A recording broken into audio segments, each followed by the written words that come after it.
What up, Razzballers? Welcome back to another episode of the Razzball Fantasy Football Show. It is Fantasy Football Championship weekend. We got your live start sit show for Week 17 right now on the Razzball Fantasy Football Show.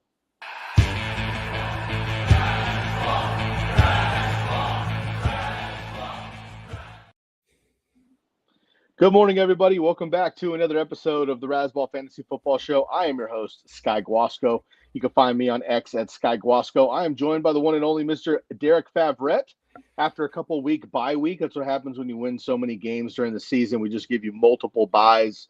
Derek had some vacation time saved up, little PTO for the fantasy football squad. So you've been out and about, my man. Nice to have you back. The rest of the boys are hanging out. You can find everything Razzball at Razzball NFL on X, of course, on our website at football.razzball.com. All of our amazing writers and articles exclusive to you for free available. And best part of that is these tools will last on the website all the way until next year when we update them and retool them. You can use them for all of your breaking down. We will be with you for the NFL playoffs with some DFS work, with some questions, with some NFL recaps on the season, some of our awards for fantasy football, some of our positional breakdowns, what to look forward to in 2026. We're not going anywhere. We're taking you all the way through the Super Bowl, a brief hiatus in the spring, get ready for baseball season, and we will be right back with you for 2026. So don't go anywhere. And again, if you are interested in joining us for the listener leagues, please reach out to us. You're more than welcome to drop a comment on any of our articles at football.razzball.com. And just let us know you're interested. We'll gather some information for you, and we'll get you ready for the drafts coming up next July and August for 2026. Of course, you can also hit up any of us on X as well and let us know. Or frankly, you could just jump in the chat right now and tell us that you're interested, and we'll gather some information from you. Dave, Jeff, and Maddie are on a bye week themselves as well. A little holiday hangover. They're getting ready for their championships this weekend as well. So Derek and I will take you through about an hour. We're looking forward to about noon Eastern, 9 a.m. Pacific time this morning so we can make sure that we get our lineups ready to go for this weekend as well. Of course, we have 5 games in the books already that have happened over the weekend. I like to see that. Washington put up quite a fight against Dallas, but Dallas gets the win. Minnesota, the upset over Detroit. Kansas City's reign is over. 9 years in a row as the AFC West champions. They are no longer. Denver handles business against them. Houston beats up on LA. The Chargers come up short last night as well. And Baltimore Ravens show up maybe a little too late. Derrick Henry, a measly 200 plus and 4 touchdowns on the ground last night, probably already solidifying or denying some fantasy football championships. There's a lot going on here. We got the rest of the games for you, some weather breakdowns, and some listener league updates. But I've said enough. Derek, welcome back, my man. Good morning. What are you looking forward to in Week 17 for your championships? Yeah, thanks, Guy. Thankful that I'm not running into Derrick Henry anywhere The Yeti. today. Yeah. So I'm in one championship. Matt and I share a team. Our primary friends and family league that we've been in for 20 years. Really competitive one. We won it last year. We won the regular season, so we're in the finals, but we're up against it. Although we were last year too, so we'll see what happens. But yeah, we had Jahmyr Gibbs carry us all year, but he came up short this weekend. That was tough. And then Cortland Sutton as well, dropping a couple touchdown passes would have really been nice. But so we're a little behind the 8 ball, but a lot of football left to be played, so we're good. I love that. And as I mentioned, we'll be turning the corner here on the Razzball platform in general to baseball coming up in a couple weeks. Derek, my birthday is in middle February, and it's always the weekend or the weekend before pitchers and catchers report. It's just like since I was a little kid, it was like my favorite time of year when I when they put that out, like pitchers and catchers report. I'm like, I'm going to get older here pretty soon. That's amazing. So pretty stoked for baseball. All of us here on the football side, we're all baseball heads as well. And of course, the flagship of Razzball is the baseball side. Derek's been a writer for years. Matt's been a writer for years. Dave's been a writer. I was a writer early on as well. So make sure you check out the baseball platform if you're not already. If you're doing fantasy baseball, make sure to check out all those tools. Gray and Deep Beat On and everybody else on the other side are doing such a great job breaking down baseball and getting you ready for those drafts coming up here in the next couple of months as the calendar turns. So please check out the baseball side as well. Yeah, no doubt Rudy's working hard in his laboratory, getting those projections all ready to go.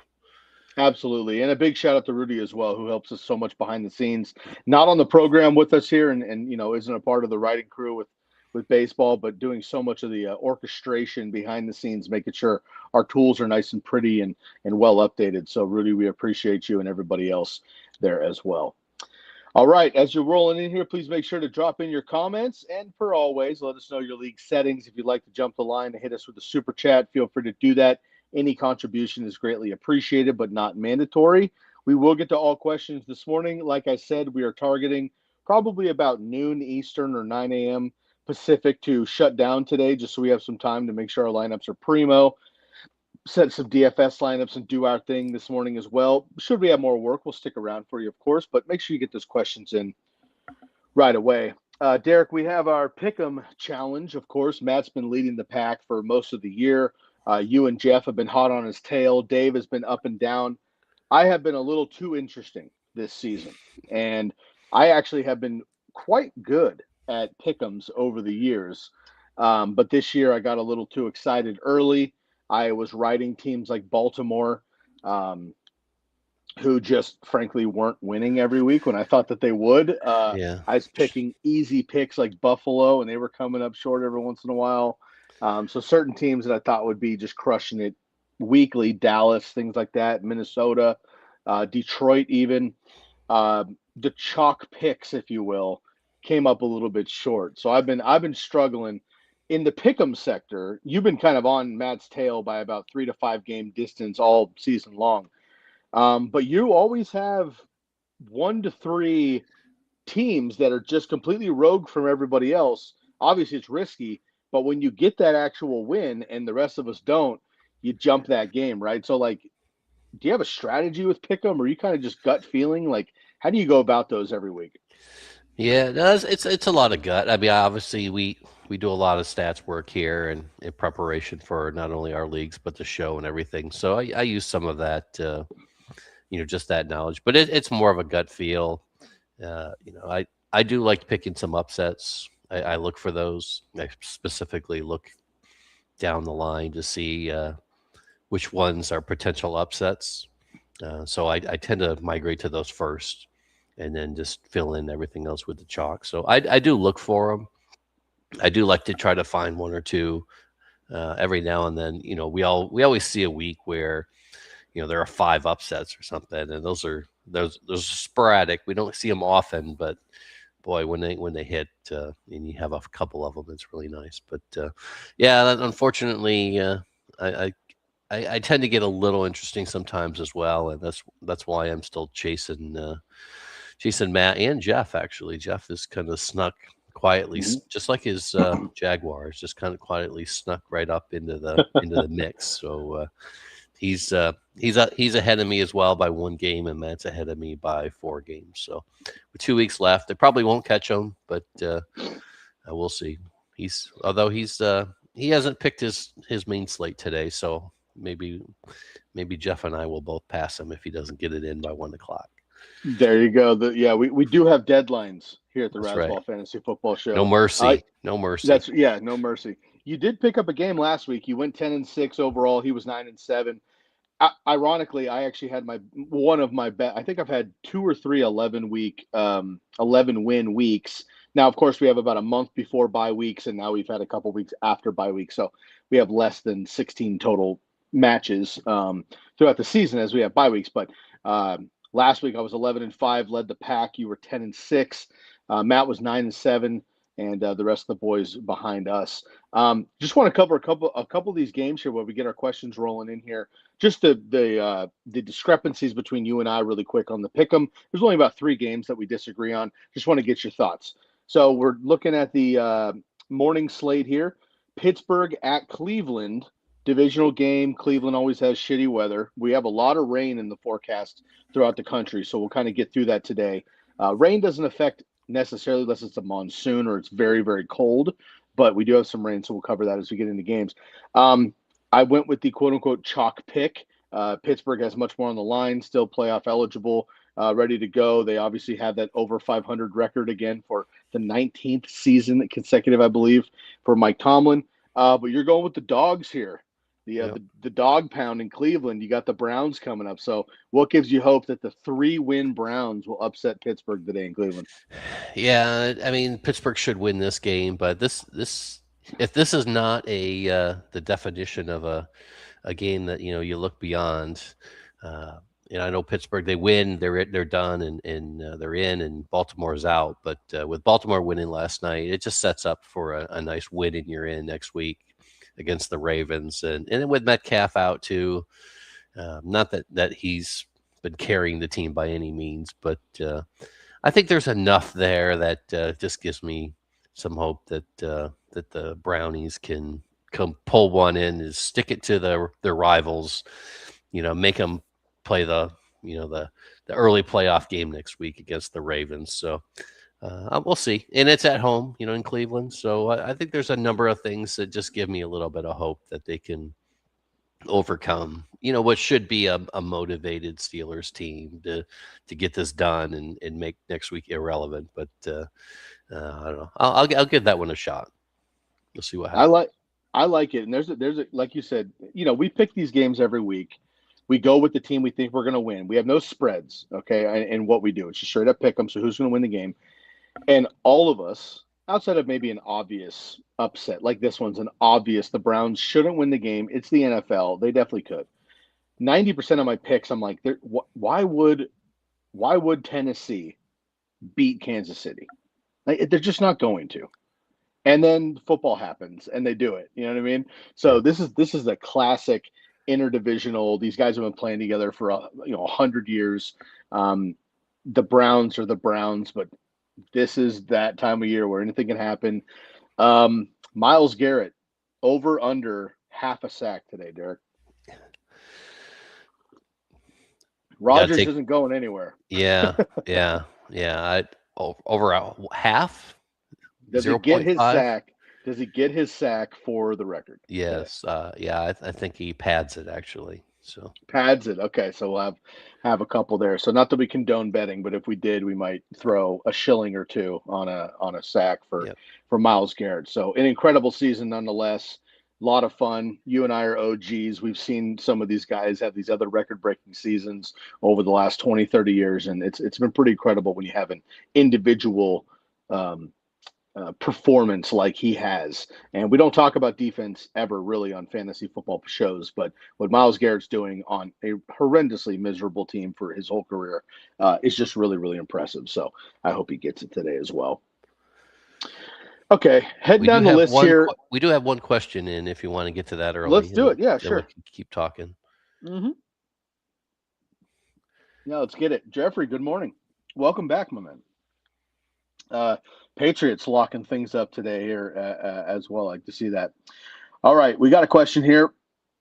Who would you start out of the three? We have Drake London, Trevion Henderson, and Tyler Warren. PPR, 1 point for touchdown. Okay, tight end premium, PPR league. Boy, Drake London in and out of the lineup, been beat up for the last month and a half. Trevion Henderson has been Derrick Henry or disappeared pretty much this season. And Tyler Warren was probably our favorite tight end draft pick early this season. But with Phillip Rivers coming in since Daniel Jones went down, Tyler Warren's kind of been obsolete, unfortunately. However, it is a tight end premium league. So usually it's a half point. In this one, it's a full point extra in PPR, Derek, for anyone unfamiliar with tight end premium. So Drake London, Trevion Henderson, or Tyler Warren in a flex position in a tight end premium PPR? Yeah, this is actually a pretty interesting question, and it's relevant to me as well because I own Tyler Warren in the league that Matt and I are in the championship for. It's not a premium, but we own Warren and picked up Brenton Strange as well. So we're kind of deciding between the two. We're actually leaning towards Brenton Strange and the Jaguars now that the Colts don't have anything to play for. It just kind of takes a little steam off of that one, and so we're actually going away from Tyler Warren today, and I'm looking as I'm talking here. I'm looking at the tight end ranks versus defenses, and Jaguars. Where are they? Where are they? They're pretty friendly, but the Colts are even friendlier. So Colts are fifth friendly in fantasy points to tight ends, and Jaguars are eighth friendliest. So both are pretty good matchups. So we're leaning towards Strange, but I don't mind Warren.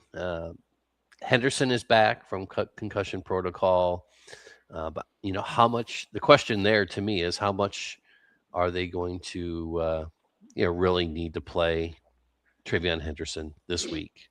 Honestly, they've got a couple players out, so he might get some early work. I'm just a little worried that with Boutte and Hollins both out, I think he'll get some work, but will they need to give him a full load coming right back from that, or could they ease him back and just lean a little more heavier on Stevenson, which is kind of what I think they're going to do.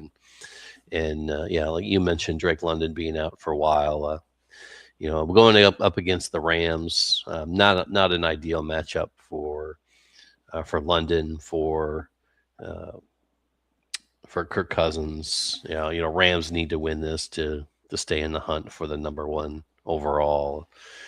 Whether they get there or not, but I think that it's going to be a tough sledding for London. So I positives and negatives on all three of them. So for me, I think I would lean taking a shot at the premium points with Warren and just see what you get. That neither one of the other two, to me, have enough upside to really make up that difference for the premium points with Warren. Let me just check one more thing here real quick as I'm talking.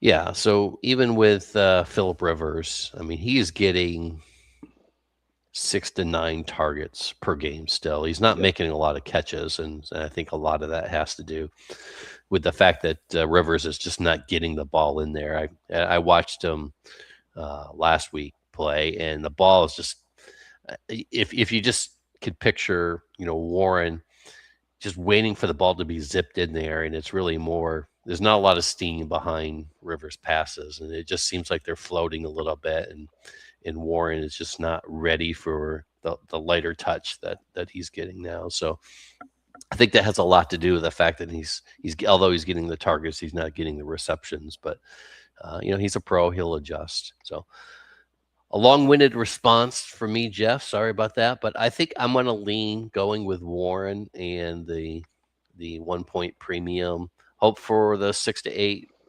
targets again against the Jaguars. Maybe trying to play spoiler. The Colts playing spoiler. 4 or 5 receptions for 50 yards with the premium. That'll give you a double digit. So I'll go with that. I want to play Trevion just because he's the most exciting, but coming down with that concussion, as you mentioned, Derek, I mean, what should happen, we talked about pick'ems earlier. Here's what should happen. The Patriots and Jets play 10 minutes of football, and the Patriots are up 3 touchdowns. The game's over. They pull their starters. That's what's supposed to happen. It's in Jersey.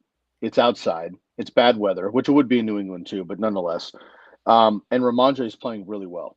And the Patriots, frankly, just need to be healthy, continue to have the W, and get the hell out of there.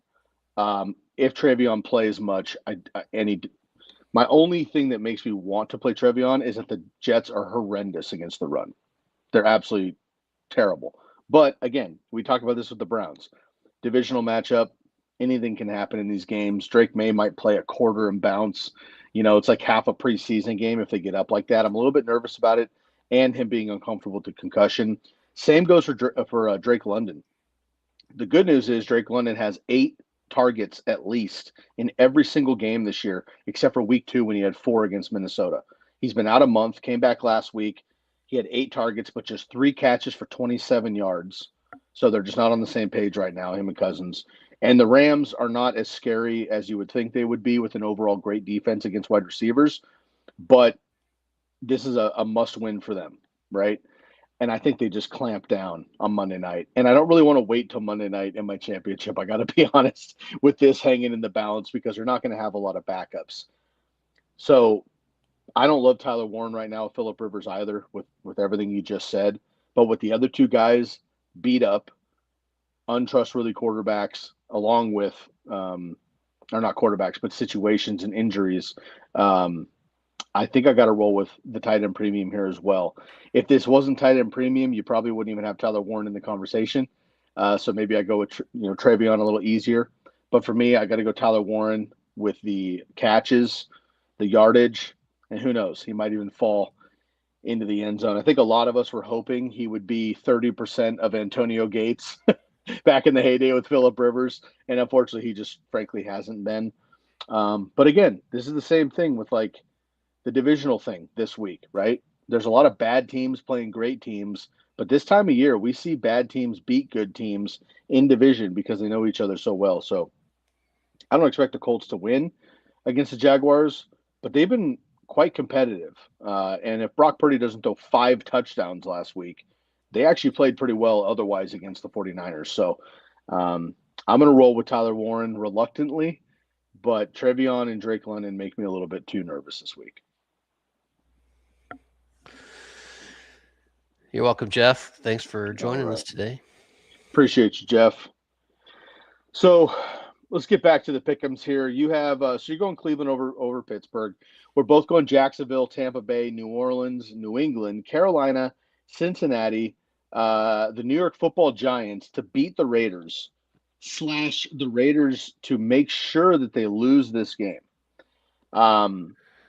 If there was a team other than Myles Garrett and Mike Trout that I wish would do whatever they have to do to leave their franchise, it would be Max Crosby. You know me, number 1 Raider hater, grew up that way. I respect them when they were in Oakland because they're the Bay and that's what we do. And the Raiders and A's used to be cool. But now that they're in Vegas, I don't really care. Max Crosby is rotting in Chokeland, and I feel terrible for the guy. Genty too, and a few of these other dudes. But the Raiders have made it incredibly obvious and unprofessional this week, sending him home with injuries. And Ashton Genty is going to be fenned out to the Wolves today. But both of these teams have to lose. The loser of the Giants and Raiders game gets the number 1 pick.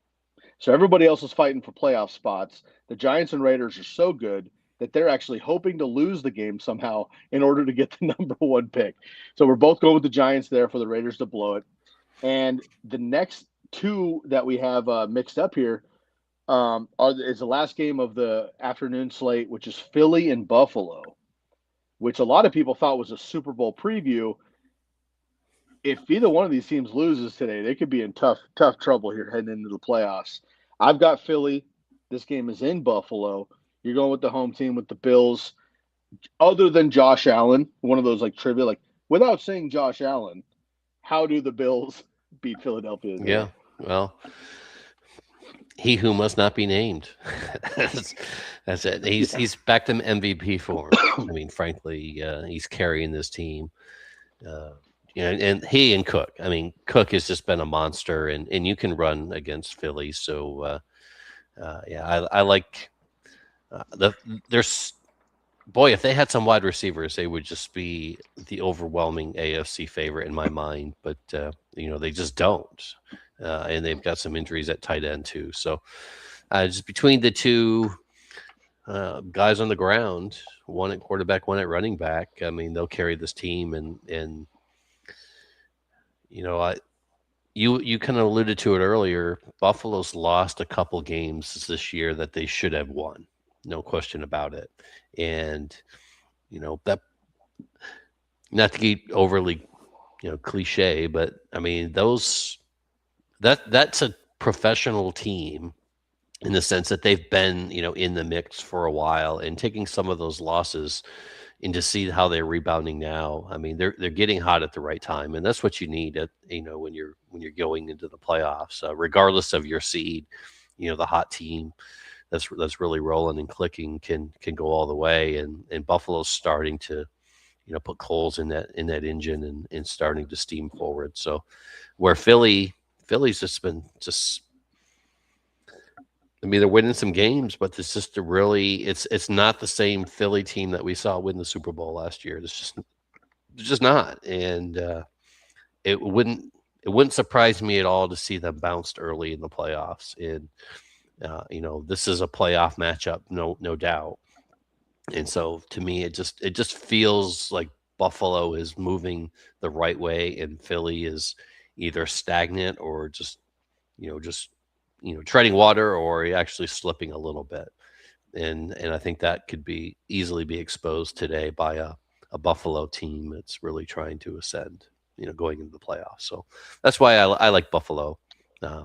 Home field helps there too, but I just think that these two teams one's moving forward, the other one's not necessarily moving backwards, but they're just not really moving so well. And so I do like Buffalo.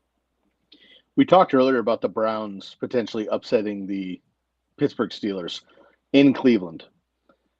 You would have to agree that right now the Buffalo Bills are a better team than the Pittsburgh Steelers. Is that correct? Sure. Yeah, for sure.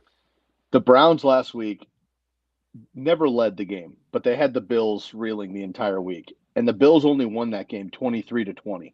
Mm-hmm. The Browns haven't had anything to play for since like '96 or whatever the hell it was. Actually, I don't think they were a team in '96, but you get the point. Shout out Derek Anderson. My point is, Buffalo, unfortunately, has not put teams away the way that great teams should. Last week, they beat Cleveland 23-20. They beat New England 35-31. They beat Cincinnati 39-34, but all these games within a touchdown. Their losses this year against Houston, I mean, Houston nobody talks about, and they're probably the best team in the AFC outside of Denver, New England right now. And they lost to the Dolphins, right? Talk about a divisional game. They lost to the Dolphins there. They lost to the Falcons early this season, and they lost to New England the first time they played by a field goal. So there's 2 or 3 L's in there that they shouldn't have. So hopefully Buffalo gets right for Buffalo fans. For me, you could say the same thing for Philadelphia.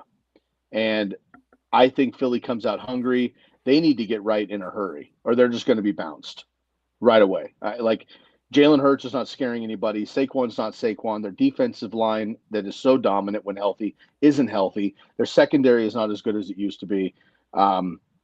Their wide receivers are great with A.J. Brown finally getting fed targets, but unfortunately, they're not dominating because they just don't throw the ball as much. And when they do, Philly doesn't win the game. That's not their MO. So I don't know what they're going to do there. They were on a 3-game skid against the Chargers, the Bears, and the Cowboys before they beat the Commanders and Raiders, who are not good teams, obviously. They have the Commanders coming up next week as well. They lost to the Giants and the Broncos. So there's 4 L's in there that Philly should have won too. They're an unpredictable team. I just feel like for some reason it's my gut call today that they show up. But Buffalo being home, I mean, they're supposed to win this game. I just feel like this is one of those like NFL upsets for some reason. Everybody's got Buffalo and chalk needing to win it at home with everything on the line, and Philly would just be an upset for me today. So we'll see. The other one, Derek, is San Francisco and Chicago. I'm a biased Niners fan, no question about it. I just feel like the 49ers, if Brock Purdy's playing 80% of what he did on Monday night against the Colts, against the Bears, I feel like the Niners are in good shape. They're healthy right now outside of George Kittle. And Chicago's been a lot of fun. I'm not a Chicago hater. Matt's not here, so we can talk about them openly if you'd like to. However, I just feel like the Niners being at home with the conference and the division on the line, as it is for Chicago, but they've been there, done that. I feel like this is a prove-it, solidify game for the 49ers. Yeah, honestly, I think San Francisco's going to win this game. This is one of those makeup games for me. Try to make up some some room in the standings. Chicago, they're a great story, and they're winning some games. Odunze being out this week really kind of hampers their chances, I think, of going into San Francisco to win that game. But it's a good test for them, frankly.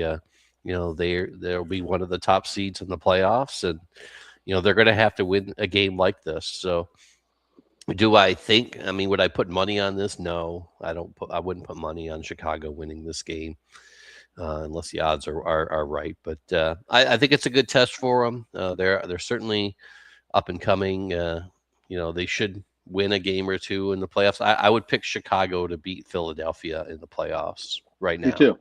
You Yeah. know, but traveling to San Francisco is going to be a tough test for them. But I expect them to play this game like it's a playoff game. I expect them to be ready for that, and really just use it as a barometer of where they are. With one more week to go. So I think they'll be in it. They might be able to keep it close, maybe pull it out. But honestly, I think San Francisco is probably going to win. But there's enough juice here for me to try to sneak one in and kind of catch up to Jeff and Matt. I like it. Well, respectfully, I hope you're horrendously wrong. I'll give you one of my other pick 'em wins so the 49ers can take this one. One other game I want to talk about, and then we'll get to the listener league standings and the update there with our listeners and all of our leagues there in the playoffs and the championship there. I wrote an article just updating everybody on who's who and where's where and where all the teams ended up. You can check that out at football.razzball.com. Not a lot of statistics or any stuff like that, just kind of a listing so everybody's aware of all the other leagues that they don't have access to. If you're interested in checking those out or want to see how we do it for next year, and you can participate if you'd like to, just let us know you're interested. You and I are also going with Carolina at home in Carolina, 8-7, division on the line, against the juggernaut Seattle Seahawks, top seed in the NFC, 12-3. We're both going with Carolina over Seattle. I have my reasons. What are yours? Well, yeah, obviously Seattle is, if they're not the best team in the NFC, they're second best right now. But they are by traveling record. across country is not a joke, and we've seen it years, especially with Seattle. Going. You remember the year they traveled to New Orleans for the playoff game, Beastquake game, of course. Yes, and so there's something there. Carolina, this is their last stand. I mean, they've got to win this game to have any shot at the playoffs. And it's like you said before, it's the NFL. Anyone can win. Even the best team going across country to play an upstart Carolina team could lose. It could happen. So I'll take a shot. Obviously, Seattle -7.5 on the road. Carolina shouldn't be in this game, but this has been a strange year. So we could see Rico Dowdle again having 3 touchdowns. Like he did for a stretch of time a few weeks back. We could see Ted McMillan, solidify or make a push for the Rookie of the Year, with a big game against Seattle. So a lot of things could happen here. The weather's not great on the East Coast today. I don't know exactly what it is in Carolina, but there's enough here that could really just sway this thing, tilt it Carolina's favor. So I'm willing to take a chance at it. The Carolina weather is actually Seattle weather. There's a chance of rain, should be some sprinkles or some misty, gross northwest weather in Carolina. So I don't think that hurts them at all. The biggest thing, I'm going to go Carolina too, and we shouldn't, but this is a gut call for me. Seattle's the number 1 seed in the NFC. Right now, Carolina's the number 4 seed because the NFL does this stupid thing, IMO. No offense, Roger, big fan of the show, but this is not how I would do things, where they take the top team of the division, no matter the record. You could have 2 wins on the season. If you have the most in your division, you are going to make a playoff slot. And even worse, Derek, you're going to host a playoff game. call me participation trophy guy or something. But why don't we do some version of every other sport, which is just the best 8, 9 teams, period, no matter what division you're in. And the Seahawks, the Niners, and the Rams are number 1, 2, and 3 because they're the best teams in the NFC. Anyway, I digress. The biggest thing that sticks out here is the point differential. Listen to this. The Seahawks have a positive point differential, which is a nerd term for they've scored more points than they've given up on the whole season, right? In real NFL points. 164 more points scored than given up. One of the best offenses, one of the best defenses, if not the best defense in the entire NFL. The Carolina Panthers, Derek, I would have you guess, but there's no chance you're close. So I'll just give it to you so I don't put you on the spot here. Negative 50 point differential. They've given up 50 more points than they've scored this year, and they're leading the division. The Tampa Bay Buccaneers are the 11 seed, which of course right now is out of the playoffs, and they're number 2 in the South.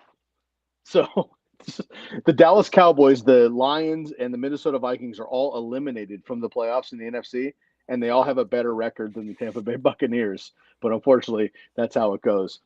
I'm with you. For me, this is one of those gut call trying to make up some ground. This is my Cleveland Browns pick, if you will.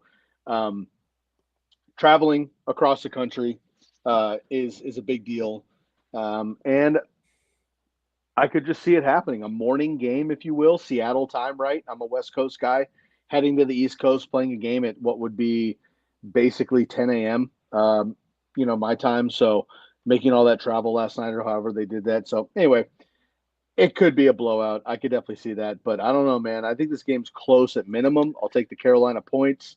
Maybe Seattle gets the dub, but this could be that upset. And if the Niners win out, they host all the way through the Super Bowl. If Seattle can win this game and beat San Francisco, they're the number 1 seed. Massive game next week, of course, obviously. But I don't know, man. I could see this being a trip up or at least beating Seattle up against a formidable Carolina team who's gone hot and cold all year. But I think they could show up today at home with their whole season on the line as well. Yeah, just to add to your stats there, I'm looking at the Panthers results over the year. 6 of their 8 wins have been by 3 points. Literally and 3, not within 3 points, have been 3 points. 6 of their 8 wins, have just been a field goal. And then one of them, the other one was a touchdown win. So yeah, it makes sense. The only win they've had that's been more than a touchdown was the 30-0 win in Week 3 versus the Falcons. Other than that, it's been within a touchdown or a field goal, literally a field goal. And as we know, all you need is one, right? So these games get tough down to the wire. Sammy D throws a pick or two, you get a fumble. And if they can keep track of the game and have a nice run game and kill the clock, no matter what, I'm taking the under on this game. Bad weather, 2 run teams, 2 decent defenses. I think it's going to be a slugfest in Carolina. We'll see what happens there. Let's get back to another question or two. Yeah, we do have one. Let's see. 1 second. There we go. All right, GR, welcome back, buddy. Nice to see you again. Looking solid for the championship. We'd love to see that. But Trevion playing Hurt. Hurtsby going to play with Stevenson. Half PPR. We have Juwan. Juwan with Strange. Juwan Johnson versus Brenton Strange. And then at the flex, we have Sampson playing for the Browns here today. Corum, another backup.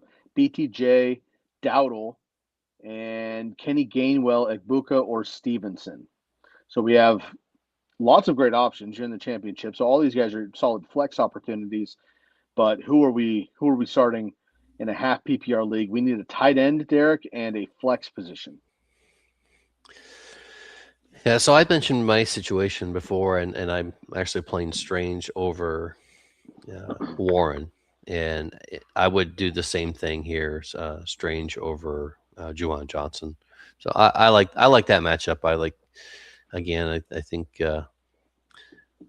just look at Sunshine and how he's come on lately. I mean, he's talking about an MVP playing for an MVP shot or at least some votes. There's one there. So I think the Jaguars continue to roll, and Strange should be a part of that. So I'm gonna take the upside there, what I think is upside, and I'll go with Strange. For the flex, uh, pick one. I'm I'm going to stay. Frankly, I'm going to stay with that Jaguars team and go Brian Thomas Jr. That's the one that stands out to me. Uh, I don't like Igbuka. I don't mind Stevenson. We talked just a little while ago. That although Henderson is back, we don't really expect him to play a significant role in this game. If the game plays out the way it should, there's no reason to really give him the workload. Just going to get him back into the swing of things and lean on Stevenson. So I don't mind that, but if you've got BTJ there in the flex, I'm going to roll with that one. Oh man, Jawan Johnson has been in my lineup all week long about 10 times in a few different leagues, and then Saturday night, Sunday morning, I flip him out for somebody else because I'm like, Saints. Do I trust Shuck? Olave's healthy. Blah blah blah. And 9 times out of 10, Jawan Johnson's been just fine for tight ends. Last week, 8 catches on 9 targets, 89 yards. He doesn't score because he's on the Saints. And this game's at Tennessee. I guess I'm with you with Brenton Strange, but I feel like either one of these guys is safe. They're I don't think you can do wrong. Yeah, I agree. The upside is Strange. Yeah, Strange has the touchdown upside because of the offense, and what should be a quote unquote shootout with Phillip Rivers, I guess. But one of the few games indoors today is that Colts Jags game, which I like a lot just for passing opportunities. Shuck is playing very well, and frankly, he's playing for his own job next year. So I like him a lot, and I think that we'll have to reevaluate the Saints next year based on Alvin Kamara and what he does and all that and stuff. But I like the future there for New Orleans. Today, I guess I would go Brenton Strange as well. And this is incredibly risky, and I hate to put GR's fantasy championships on the line. But if I'm Mike Vrabel, I'm leaning on Ramondre Stevenson today because I need Trevion as 100% as he can be heading into the playoffs next year. And again, Trevion might get early downs. He might even score. He could have a big run. He's great, whatever. If the Patriots got big, which they should, and they're going to quote unquote pull the starters, I'd pull Trevion and have Ramondre and whomever else handle the rest of the game and run out the clock. Yeah. So I'm a little worried about that this time of year, and I would hate to put my team on the line. I would love to throw Kenny Gainwell out there. He's been incredible. He's a sneaker in this, and of course we all want Igbuka, but he's just not Igbuka right now. Yeah, so I was gonna. Really tough, I was actually gonna interject there as well. Kenny Gainwell, especially with Metcalf out, he's involved in the passing game, and that could be a sneaky play. Honestly, if you don't want to play, if you're going to lean Strange with us and you don't want to play 2 Jaguars, Kenny Gainwell is actually a sneaky play. I don't mind that one at all. I agree. I'm double checking.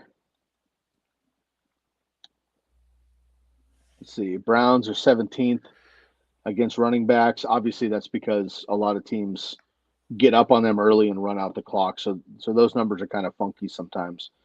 And then the Jets are just the worst. I mean, the Bengals technically are the worst, but they haven't been over the last month. It's been the Jets versus running back. So I'm with you. If this is it may not matter with a half point. If this is a full PPR league, it's half, correct? It's half, yes. Okay, just double checking. Yeah. Then I would exactly where I'm at with Jawan. Oh, sorry. Let me put that back. Okay. It's okay. I got you.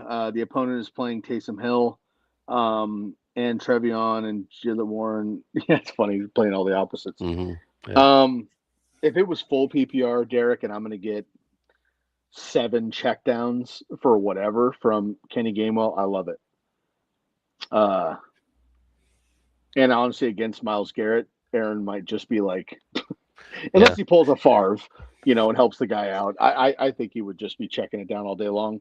But for me, I just like the matchup against the Jets, and it's a really tough one, man. I might regret this in a couple hours, but I'm going to stick with Ramondre Stevenson today. All right. Good luck to you, GR. We're rooting for you. Yeah, man. Thank you very much. We really appreciate you. Thank you for tuning in. You've been with us for a couple seasons, I believe, and of course every week here. And everybody tuning in now and throughout the season. We do this for fun. Matt says it all the time on the program. This is a super hobby for us, an opportunity. We live all over the country. I wish we were in a studio, being able to hang out every day like a lot of these other shows. We're not. This is a passion project for us, and we all have regular lives and kids and careers and things going on. And it's a cool opportunity every single week for us to hang out and chill with the boys and bring you as much opportunity as we can and have some fun and enjoy some laughs. We've got to know a lot of you listeners and viewers over the years. And, some of you people are just hanging out with us on YouTube on Sundays and not involved with the articles. A lot of people comment all week long on the articles. We have banter back and forth. We've become real close with these tag names on the internet, without even knowing each other's real names, but they're not on the show necessarily on Sundays.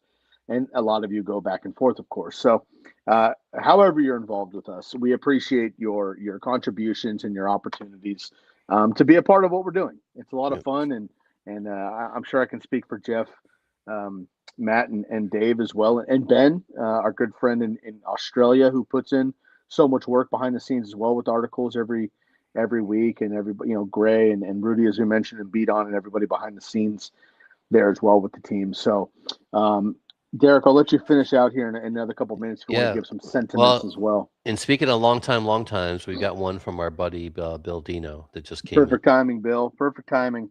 And for everybody else, we set a deadline today at about 9 Pacific, 12 Eastern. If you have a couple other questions, feel free to drop in. We're not in a rush to get out of here, but we were going to shut it down about now if we're out of questions. So feel free to jump in if you'd like to with anything else, or if you want to throw any conversation pieces, feel free to do that. Apparently, Ted McMillan is sick today. I read through the NFL today that there's about 5 or 6 players who have a bug. We have some viruses going around where I live, unfortunately, and 'tis the season. A little too much sugar, a little too less water for folks this time of year, and not enough sleep. So everyone, heal up as you can. If he cannot go, pick one in PPR. We have Burden, who I believe has been a little bit beat up himself as well. Alec Pierce, my man, finally came back, resurrected last week, and dominated with 2 tutties. Parker Washington, for whoever is going to be the quarterback again for Miami. Enjoy the off season and Happy New Year. Bill, we appreciate you, man. Thank you so much for being a part of our program for the last couple seasons as well. Happy New Year and happy holidays to you and yours also. For sake of conversation here, Derek, let's just say Ted McMillan is not playing, or we just don't feel comfortable with his health.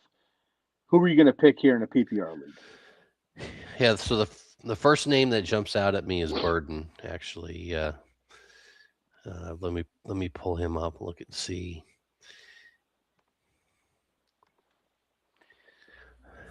Yeah, he's pretty active in the passing game when he plays. He didn't play last week, but the weeks that he plays, he is pretty active. He had an ankle injury, so that's why he missed the Green Bay game last week. But he's back without a injury designation this week, and Dunze is out. We talked about that earlier. So we've kind of seen a reemergence of DJ Moore, but Caleb Williams is targeted Burden quite a bit. So I actually that's my first pivot would be to Burden. All things equal, again, I'm just really leery uh, of Pierce in that situation now. How things have changed, and Parker Washington's kind of a distant third for me in this list. So, yeah, it's going to be. I have them the list that you do, Bill. I would pivot to Burden. So Yeah. Again, for sake of argument, we'll go that way. But I can confirm. Shefty says that Ted is active in to play this week. But if you do, have you if you are feeling a little queasy about this, pun intended, yeah, Burden would be my shift. Hmm.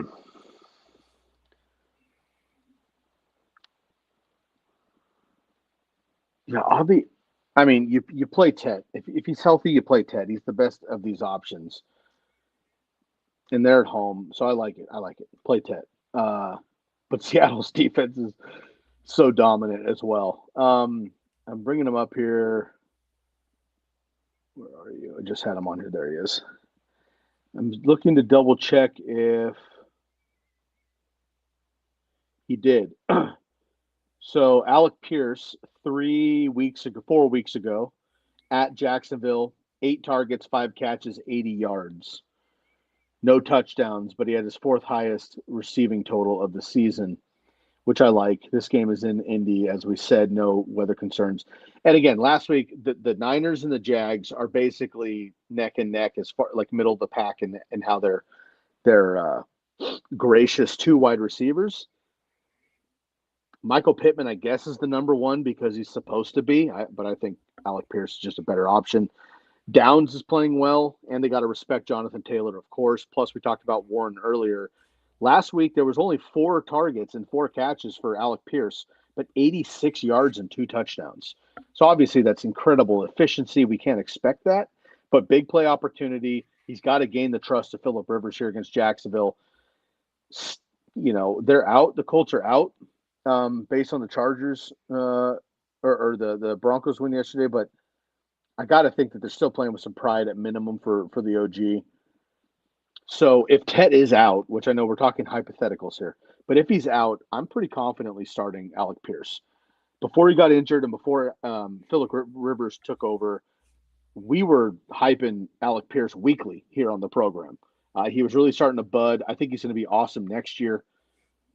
And I'm okay with Parker Washington in general, but again, another huge game for him last week. 6 catches, 10 targets, 145, yards and a touchdown. But before that, he has not been it for the last month, and Alec Pierce has. So if Tet is out or you just don't trust him, I would go with Alec Pierce personally.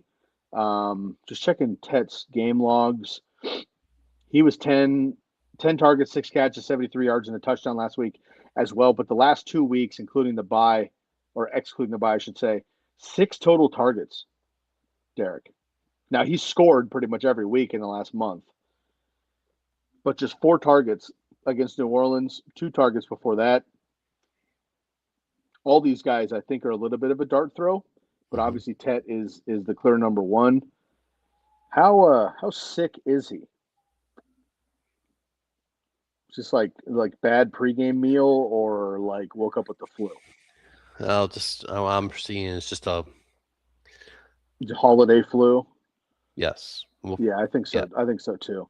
Yeah. So yeah, you could roll with Ted. I guess for me, I feel better overall about Pierce, but I don't think I have the stones to start him over Ted if Ted plays, obviously. Yeah, if we had more time, we could get into strategy of, playing the best player or playing matchups in a championship game and how do you lean? Because there's a lot of risk reward in that. But we do have one more comment I want to share before we Let's break get into out it. here. Happy holidays, Bill. Best of luck, my man. Our good friend Bobby Goldman is, of course, competing for another Razzball championship. Of course he is. Right. That's right. Yeah, the Razzball championship, which we've had questions. We've been talking. I haven't really got into the listener leagues, which I'll just kind of ramble off here as we get going. We have 3 PPR 12-team quote unquote regular leagues, and then we have the Razzball tournament. The Razzball tournament has a few hundred participants. Baseball does it as well, and Bobby Goldman here has been annually in the tops and won a few of them. I believe he's the only player ever to win a championship in both leagues. That's automatic Hall of Fame status in fantasy sports, Bob. So congratulations again on running through another one. Um, Best of luck and congratulations. And I want to take a second. He wasn't able to make it today. And a shout out to Matt Stiles as well, who took it over the last couple of years. But Matty Stiles and Dave Cruz both. I want to give a shout out. Dave primarily this year, Matt Stiles in the past, for being the head of the beast for Razzball, to orchestrate and organize and do the write ups every week and the updates and the information and talk to NFFC, our hosts. It's been pretty incredible. So I want to say thank you to both of those guys for doing what they do. I just wanted to stop by and say hello and wish you guys best of luck the rest of the season and how much we appreciate everything and listening to you guys. Bob, we appreciate you. And again, all the listeners and followers. So thank you so much for your contribution. Good luck today. You've got some work to do, but if anyone can pull it off, we know you can. So good luck to you today, and we'll catch you soon. And we got our one more here before we break away. I got our good buddy Scotty joining us. I absolutely love it, Scott. Just in the nick of time, my man. I appreciate you. Huge super chat. Scott, we say this every single year, man, and I really hope that we can run into you someday, bro. Maybe we'll take a team trip out to East Coast and buy you some lunch, my man. You've been a huge contributor for years on the program, and we've been able to help a lot of kids through youth sports with your contributions and others. So we really appreciate you, Scott. Happy holidays and Merry Christmas and everything else to your family as well. And hey, shouts out to your Bills today. They got a big one against Philadelphia. All right. I'm taking Puka and JSN, facing Puka and JSN, which already that's a tough one this week. We need the upgrade here. So we got quarterbacks, have Brissett, Dart, and Shuck. We need 2. At running back, we have Stevenson or pay up for Sampson on the waivers. This is half PR. Thanks for everything this year, Bills Army and Buck Army, Bills Mafia. Best of luck to the Bills today. Derek, we got a big one here today.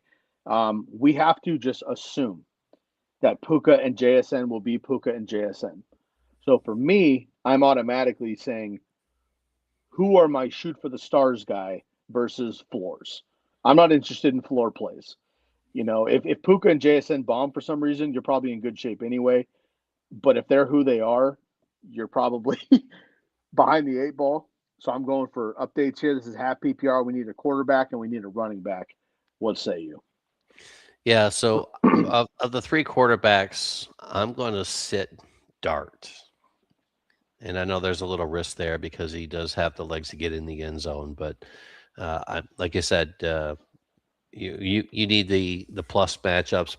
Brissett's been just fantastic, and unfortunately, I'm facing him in my league. So I hate to say that, but I just think he's going to have he gives them the upside, and then so does Tyler. In fact, his last 4 games, he's averaging over 20 fantasy points per game, whereas Dart's just up and down. And I mean, he had a good stretch before he got injured, but there's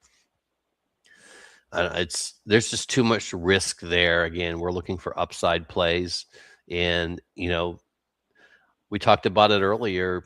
Do the Giants come out and try to win this game? Do the Raiders? I mean, what's that scenario? Sure, they're all pros. We expect them to play like pros and compete to win. I don't think the players care about the draft picks, but they're not the ones calling the plays most of the time. So I'm just really nervous about running out Jackson Dart and where in a situation like you said that you need that plus matchup. So I'm going to go with Brissett and Tyler Shuck. And then at running back, we talked about New England and Henderson coming back, but just the expectation for us both is that Stevenson is going to carry the load today and allow Henderson to work his way back in, without putting him at any risk to be sidelined again. So I'm fine with running out Stevenson rather than going to the waiver wire at this point. So I would just stick with Stevenson. Oh boy. Yeah, Shuck Outdoors. I mean, I'm just trying to look it up here. Give me a second. So Arizona at Cincinnati, chance of rain, but a warmer game. And you have Shuck as well at Tennessee, chance of showers with some wind. I don't love that.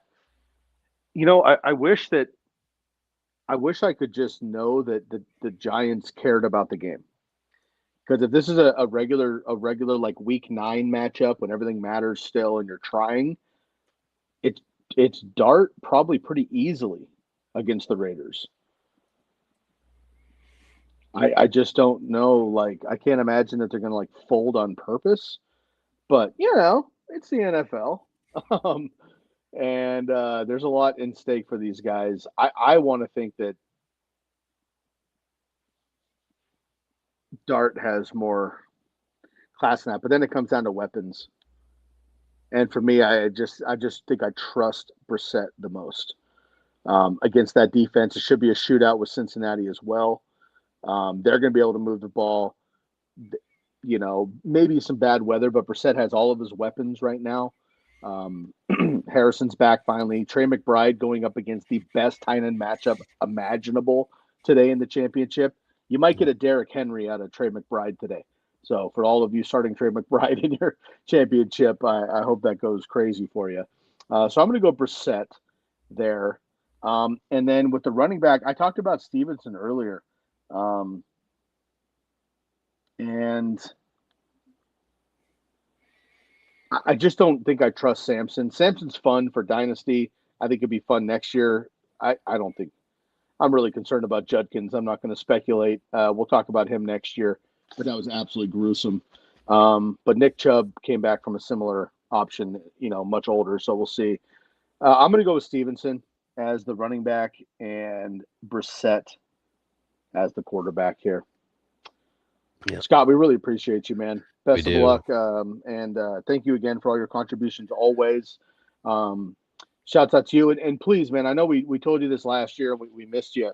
But Scott, I want to personally invite you to play into our listener league. So please send us a note on X or an email at razzballfantasy@gmail if you'd like. Just send us an email or get a hold of us one way or another, man, on the articles or something.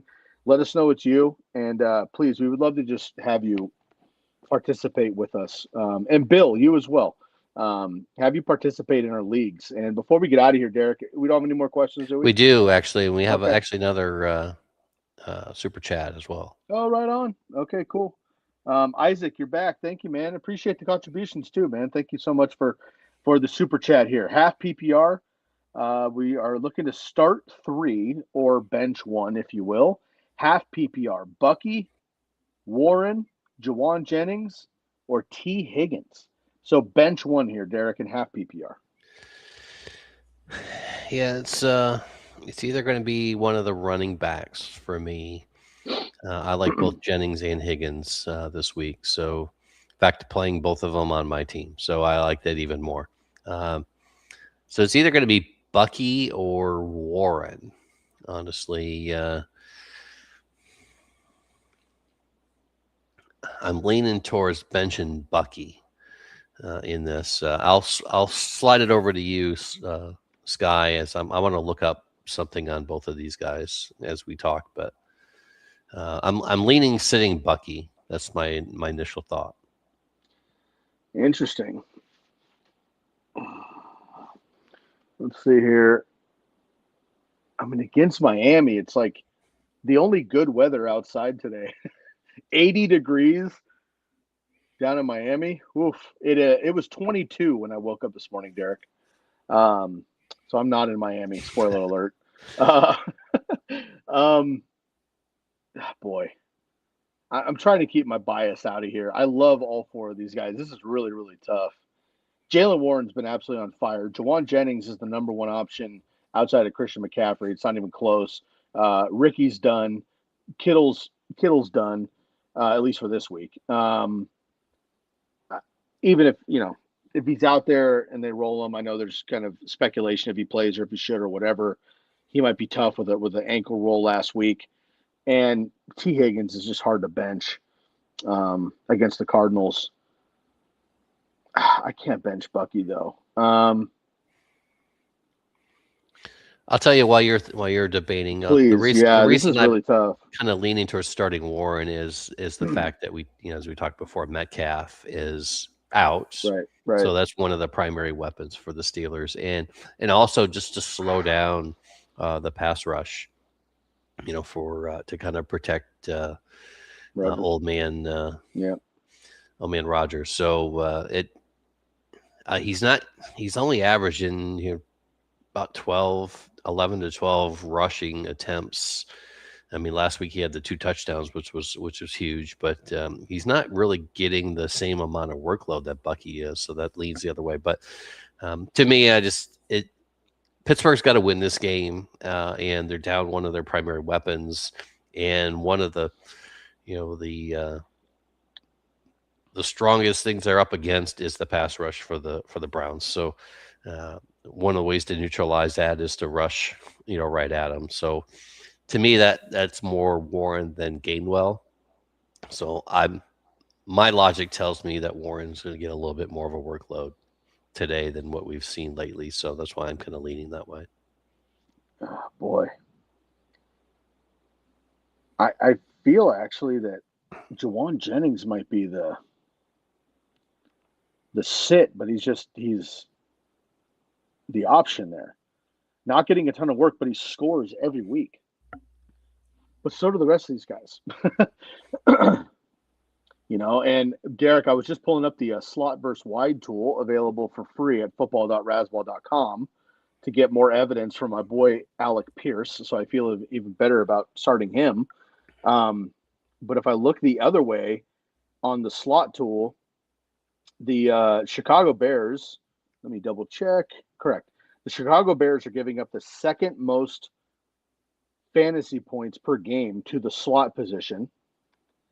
And conversely, they're giving up the 6th fewest out wide.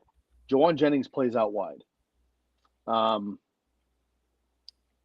Although 40% of his fantasy points are coming from the slot. Right. I know. And Ricky Pearsall's out. And then you have, Kittle beat up too, who's not the slot, but in that tight end middle of the field.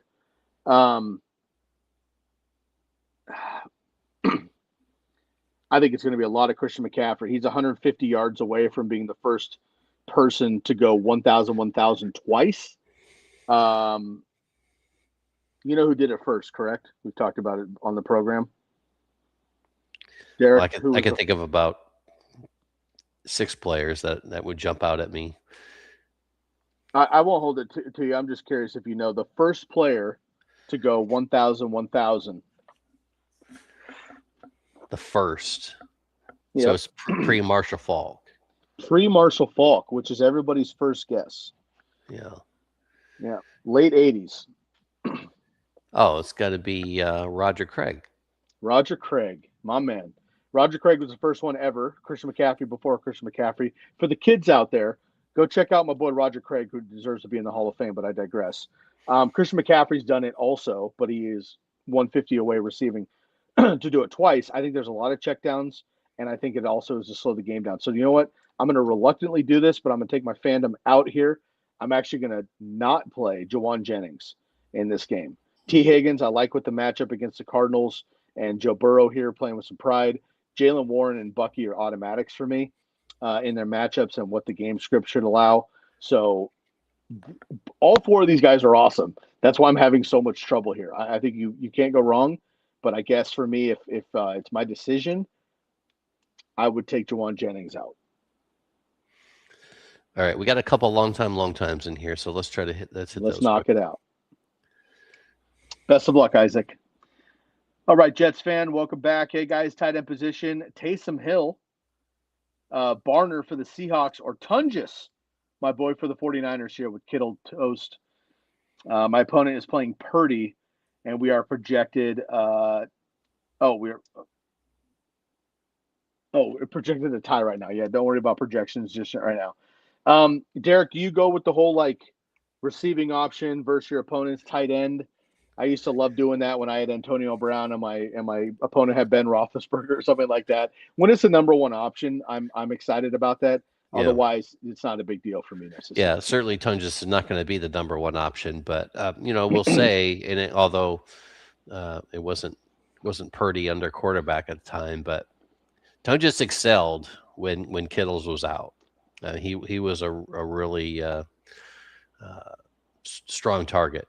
So in this situation with, I mean, Taysom Hill, gosh, you could either get 0.5 or 50. Yep. I don't want to put my championship on that. Even though the logic may seem that he's going to be more involved. Yeah, and Barner's been up and down as well, but I don't mind Tunges actually in this case, and the fact that your opponent has Purdy, whatever you get from Tunges is going to help defray that. So, uh, yeah, and if we know Kittle is essentially out, even if he plays, but I mean, if he's essentially out, and I would lean on you, Sky, for that bit of Hmm. knowledge. But if we know that he's going to be out, then I'm okay rolling out Tunches. I just hate that it's the late game in the weekend, tonight.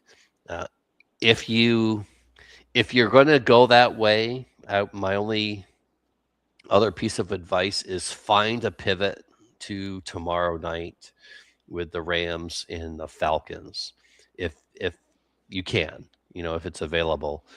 Just have something. If something changes tonight that makes Tungus not the right play, have a pivot if you can. Yep. Other than that, I think I'm going to roll with Tungus and see what happens. Yeah, this is really tough. I mean, look, Taysom's awesome, and I get it. You put him on your bench. He throws for a touchdown, rushes for a touchdown, receives a touchdown because it's his last game. Like I get it. But I doubt that happens. And even if it does, it's not guaranteed.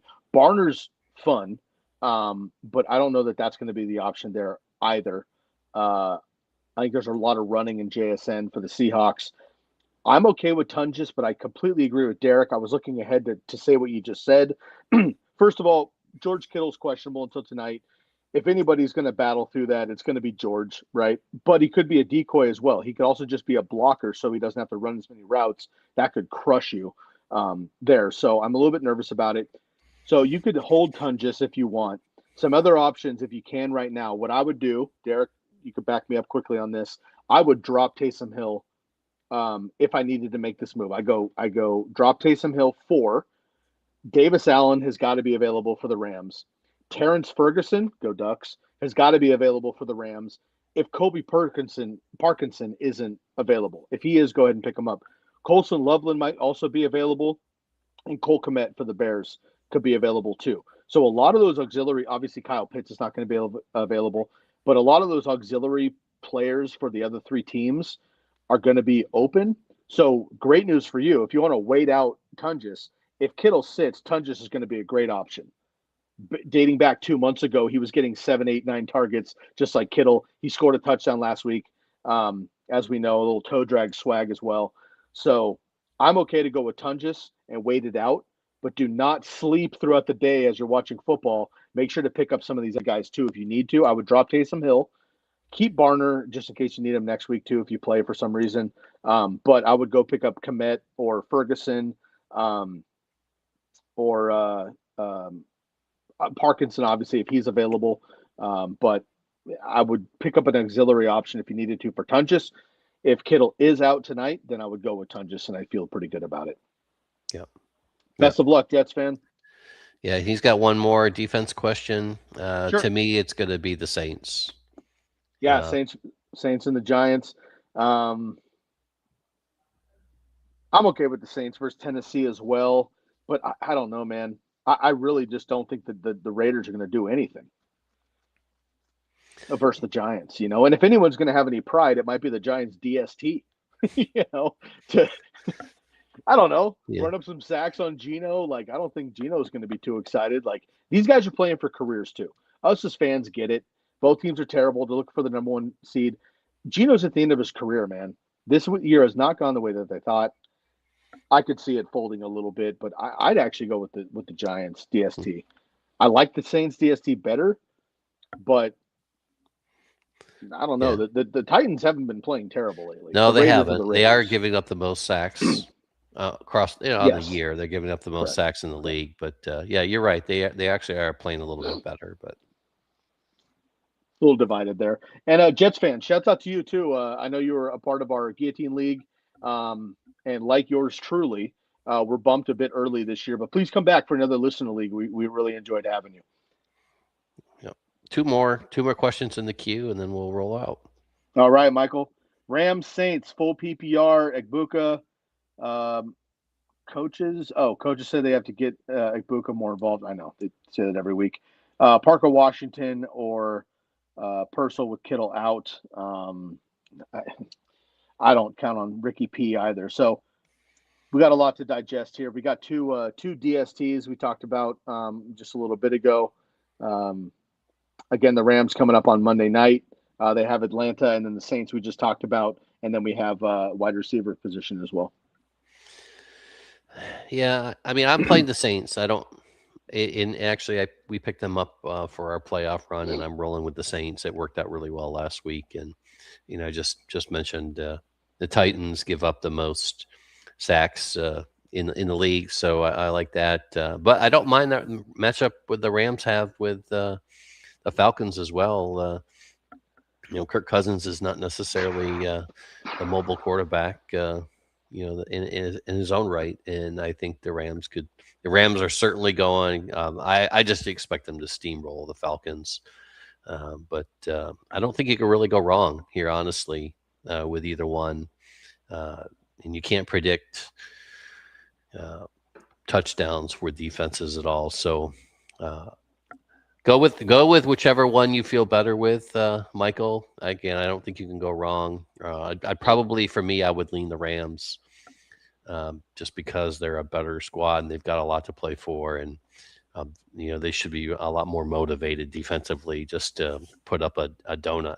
Frankly, to guarantee them a chance at the number one slot. So I'd probably lean the Rams, but I don't think you can go wrong either way. Yeah, and then as far as the other goes, I mean, Ibuka's just disappeared, and I hate to say that. He's just, It's true.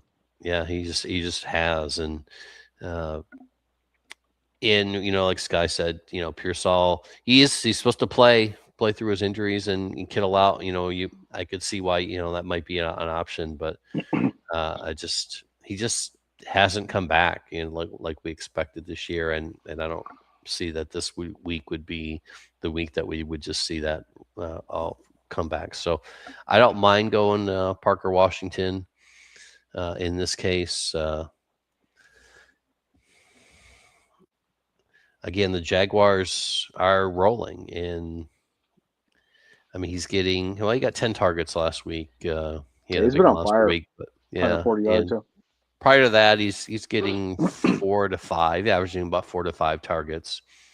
But he's translating them, and he's got touchdowns in 3 of the last 6 weeks. So, yeah, I think Parker Washington is probably the safest play out of these 3 wide receivers. So I'll go Parker Washington. Likewise, I'm with you. I'm going to go Rams here against Atlanta in Atlanta, but again, it's indoors. I feel good about that. Just a safe game for the Rams. So much on the line for them with seeding and everything. Keeping an eye on the 49ers and Seahawks. And then I'm going to go with Parker Washington pretty comfortably. Now, would I love Egbuka to have 100 yards and 2 touchdowns and all of us to be pissed that he's on our bench in championships? Absolutely, because at least we're a little bit more confident coming into next year. But he has disappeared. I've been playing him for 2 months like everyone else. He's been dragging down my team. I can't have it in the championship. Parker Washington's got the floor and the ceiling, and we were worried about Quinn Ewers. Parker Washington went off. So I'm going to kick with that with some great weather. And again, I don't trust Ricky P there either. Very much welcome for everything, and appreciate you. Happy holidays and happy New Year to you, my man, as well, Michael. Thank you so much. All right, Got another one here for epic fail. Yeah, so we could already, we've already talked about dropping Taysom Hill for some of these other options. So we can maybe make quick work of this one. To me, it's either going to be Parkinson or Tunges. So I would lean Parkinson. If he's available to you, he's going to be a number one, and then Tunges would be my second. Same, but Parkinson just bombed huge, which is really tough to like come back from. I'm biased as a Niner fan. This isn't going to help you out, Epic Fail, because we're going to be divided. I kind of like the Tunges / drop Taysom Hill and go pick up, other options. I mean, you can wait though through Sunday because you have Parkinson. I love that, right? So I would personally go with Tunges Monday night, or I'm sorry, tonight. Um, if Kittle's out. If Kittle plays, you're not playing Tunges, obviously, and I would go Parkinson, so you're okay there. Either way, I'm not going with Kincaid against Philly today or Taysom Hill. It's just too risky for me. Agreed. And then one more. All right, Kevin. Start one here with a QB, running back, two flex from these options. Ramondre Taysom, a lot of Taysom love. I love it. Ramondre Taysom, Monungai, Burden, Coker, Loveland, and Pearsall, who's questionable.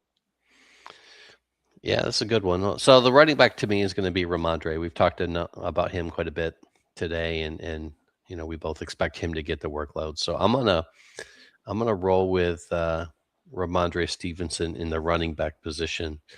Kyle Monungai is an interesting play for me,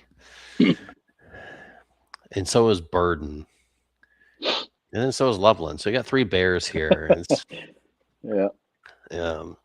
I like Coker, but I just don't.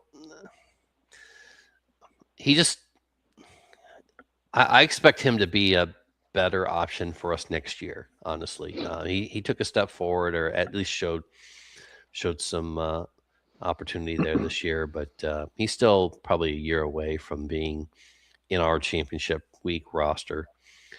So it's going to be the two of the three Bears, and to me, it's going to be Monungai and Burden are going to be the two for me that stand out. How are the Niners against tight ends? Oh, they're bottom 10. They are bottom 10 currently. They were much better, obviously, with Fred Warner in there. Yeah, and as an aside, I heard that there's a chance that he might actually be back for the playoffs. Let's not jinx that. Let's not jinx that, Derek. We'll talk about that in a couple weeks. God, that'd be great. Yeah. So Loveland's consistently getting 4 to 6 targets. I mean, very, very consistently 4 to 6 targets, and that's translating to 7 to 10 fantasy points. To me, that's just not going to cut it for. I want some upside, and he's consistent, and he's just not there for me. Whereas Burden, yeah, he's double-digit fantasy points the last 2 weeks, averaging 6 to 7 targets. This is we don't know if this is PPR, but yeah. So that just kind of strengthens my thought. Ramondre, Monungai, and Burden are going to be my three. Yeah, and Trevion is officially active this week, so he's going to play. But I'm going to stick with Ramondre. I just think that, I don't know, if I'm Vrabel, there's just so many reasons I want to give him more work, and he already has wanted to give him more work all season. So I'm going to go with Ramondre there as well. And then I agree with you about Burden and Monungai. I think those are the two best options going to get the most work against the 49ers. All right, good luck to you, Kevin. We're rooting for you. And good luck, Kevin. Yep, that's all we've got, Scott. All right. I just want to give a quick shout out, and we're going to get out of here. So if any last minute questions, feel free to get us before we get those championships. In PPR 1, you know who you are if you were in that league, in the PPR 1 league, in the championship. We have the number 2 seed, Duncan Sheik. Shout out to the 90s. Duncan Sheik first, the number 4 seed, Jefferson Kezar of the Razzball Fantasy Football Show. So we have the number 4 seed, Jefferson, our own, against Duncan Sheik, the number 2 seed in the championship at PPR 1. Best of luck to both of you. In PPR 2, we have the number 1 and number 2 seeds. Number 1, Pepe Silva 2, and number 2 seed, Loafin' It. Best of luck to both of you as well. And in the PPR 3 league, we have Captain Whoopass, which is just one of the best fantasy names of all time. Number 2 seed, and number 6 coming in from the wild card slot, Skull NT. NH. I have to believe that's Skull in New Hampshire. We love to see that, bringing her fandom all over the country. So let me double check. I believe this is true. The number 2 seed, Derek, in all 3 leagues made it to the championship. I love Nice. to see that. They got that bye week, got the semi win, and head in there. So shouts out to all of our listeners, the 36 of you that were in our listener leagues, and of course, everybody in the Razzball tournament. Best of luck to everybody. Let's come back next week. We'll have a show for you. Just to come up, if nothing else, we'll come up and banter a little bit in week 18 for those of you that accidentally have championships. And of course, we will be with you all off season. So stick with us. Tell your friends, tell your family, enjoy some football. Best of luck to your NFL teams. Best of luck to your college teams, of course, coming up with some big wins as well. And of course, keep it tuned here to the Razzball Fantasy Football Show for all the boys, Matt, Jeff, and Dave on a bye week. From my man Derek after a long vacation, much needed. Bless Merry Christmas, Happy Holidays, everybody, and Happy New Year, everybody. We'll catch you next week. Best of luck. We'll see you again. We are out of here at the Razzball Fantasy Football Show.